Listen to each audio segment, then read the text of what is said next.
Welcome back, everybody, to Fire and Lemon. Our channel is about all things that make us happy, healthy, and hopefully impactful. And today we're going to show you guys how we made some tonic syrup for my favorite drink, gin and tonic. So stick around.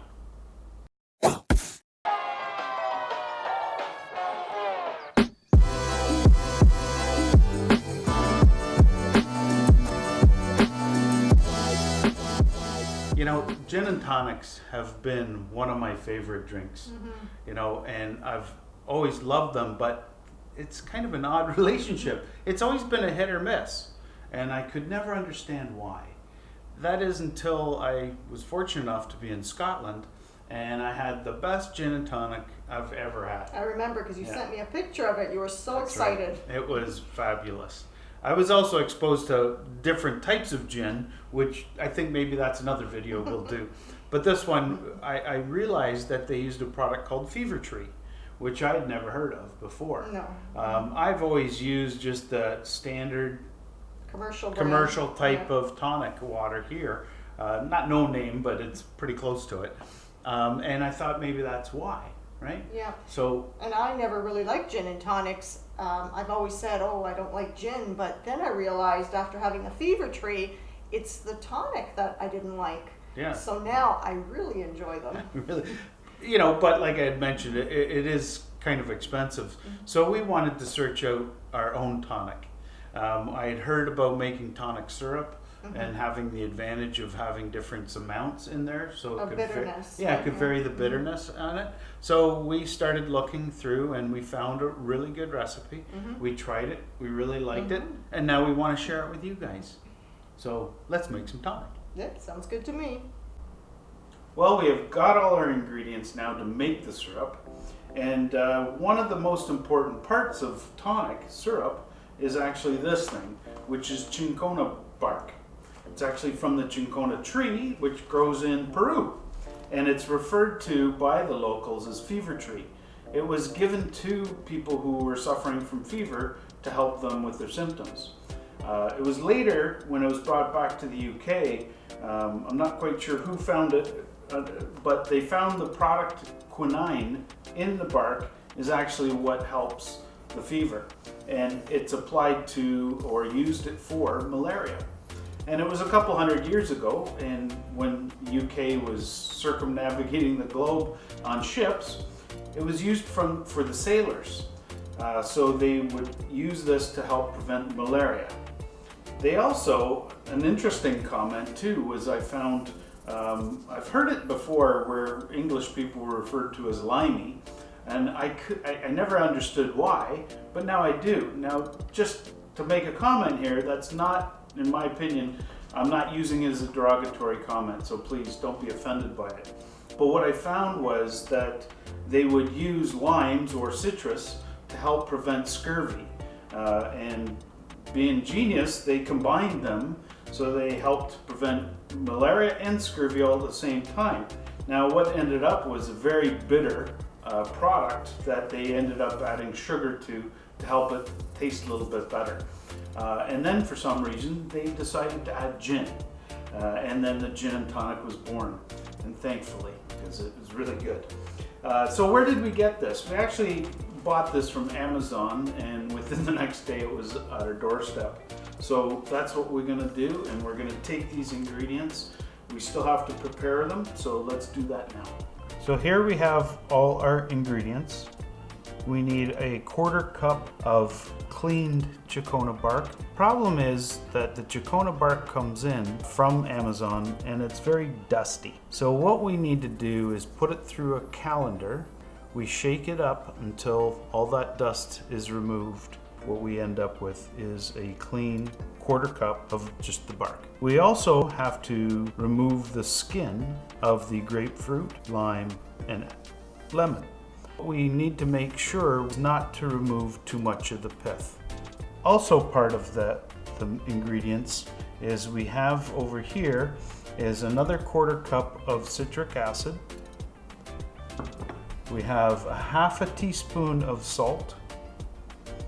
We have a full tablespoon of lavender. We also require 6 cardamom pods. And of course we need 9 allspice berries. 4 cups of water.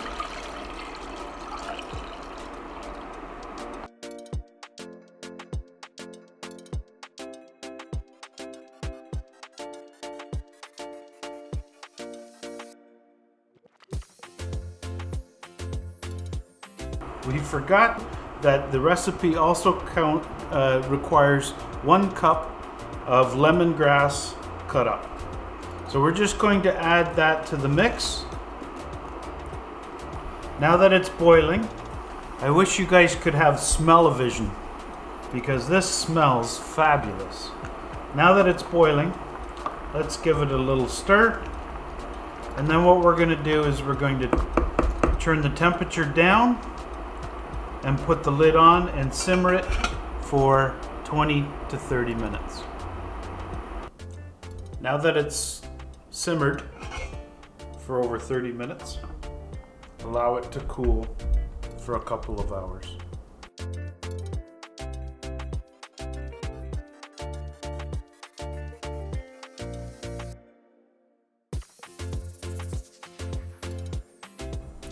So now that this is cooled, we're going to strain it twice. First, just through the colander to get most of the material out, and then we'll do it one more time with the coffee filter.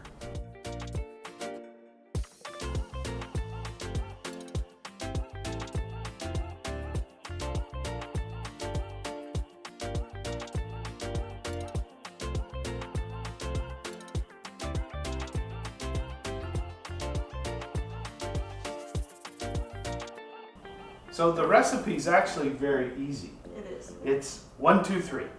So 1 part tonic, 2 parts gin, and 3 parts club soda. 1, 2, 3. It sounds like 1, we're 2, 3. gonna take off somewhere on a jet. Sounds good. Okay. I like that. So let me mix that up. Yep. And this is the Fever Tree tonic that we were talking about earlier. The brand also makes club soda, but we can't find it anywhere, this club soda. So what we have here is just a commercial brand of regular club soda. I'm sure it's going to taste very good anyways. But we do have to find that other club soda just in case it does taste bad. Yes. We Just have to to experiment. That's all. We just need to make sure it's good. And speaking of experiment, we've also been experimenting with different types of gin recently. So this one's a really good one. The Botanist. The Botanist. And this one here is Short Cross. They're both actually from Ireland, I believe. There's a local distiller too, Dillon's. Dillon's, yeah. We need to try that. Yeah, it might be another road trip. This. Another road trip.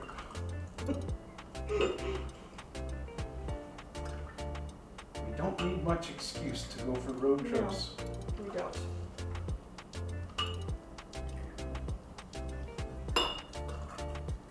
It's like the road trip we took for ICEWINE. Yes.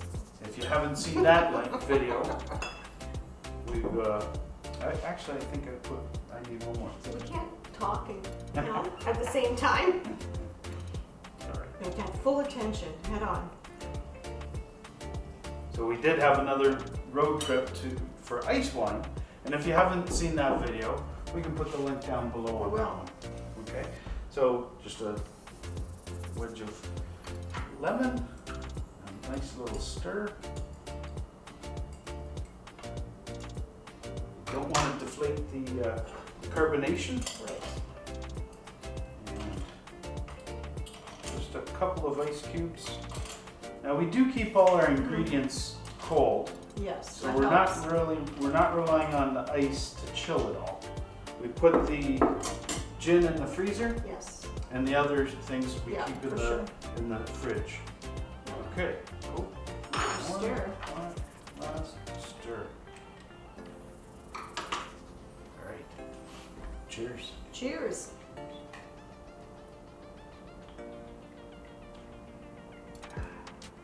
That is very That is good. And you can also alter the syrup, the syrup, whether you want like it bitter or not so bitter. I don't mind the bitter, so it's good for me.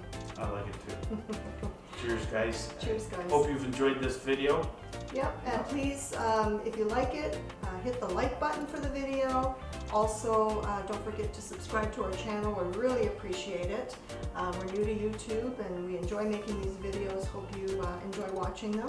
Hope to see you next week. Yep. And also, we're going to put the recipe for this down below in case you want to venture out and make it yourself. It's highly recommended. And give some away to friends. Yes. Cheers for now.